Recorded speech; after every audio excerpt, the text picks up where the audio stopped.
Hi hello welcome to my channel. Telangana ప్రభుత్వం రైతులకు good news అయితే చెప్పింది. తెలంగాణ కాంగ్రెస్ ప్రభుత్వం తీసుకొచ్చిన భూభారతి కొత్త ఆర్ఓఆర్ చట్టం 2024 జనవరి 1 నుంచి అమల్లోకి రానుంది.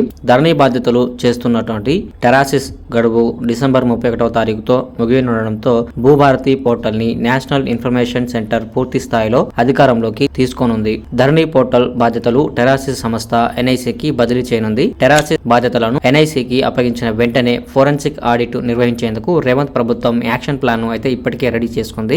దీంతో అధికారులు భయం పట్టుకుంది. ధరణిని అడ్డం పెట్టుకుని లక్షల్లో ఎకరాలను అయితే రెవెన్యూ అధికారులు ఆంఫట్ చేసినట్టు రాష్ట్ర ప్రభుత్వం గుర్తించింది. రేవంత్ సర్కార్ ఫోరెన్సిక్ ఆడిట్ నిర్వహిస్తే రాత్రికి రాత్రే లక్షల ఎకరాలు కొల్లగొట్టిన రెవెన్యూ శాఖ అధికారుల గుట్టు రట్టయ్యే అవకాశం ఉంది కాబట్టి వాళ్ళు భయభ్రాంతులకు గురవుతూ ఉన్నారు. అర్ధరాత్రి వేళ ఎవరు లాగిన్ అయ్యారు, ఏ సర్వర్ నుంచి ఏ ఐపీ అడ్రస్ లావాదేవీలు చేశారు, ఏ సర్వే నెంబర్ నిషేధిత జాబితాల నుంచి తొలగించారు అనే అంశాలపై ప్రభుత్వం ఇప్పుడు ఫోకస్ చేయబోతుంది. ఫోరెన్సిక్ ఆడిట్ లో ధరణి లావాదేవీలు, ట్రాన్సాక్షన్ హిస్టరీ ద్వారా కీలక విషయాలు వెల్లడవుతాయని ప్రభుత్వ వర్గాలు అయితే చెబుతున్నాయి. సుమారుగా 2 లక్షల వరకు ప్రభుత్వ భూములు ప్రైవేటు వ్యక్తుల పరమైనట్లు ఇటీవల వెల్లడించారు బట్టి విక్రమార్క.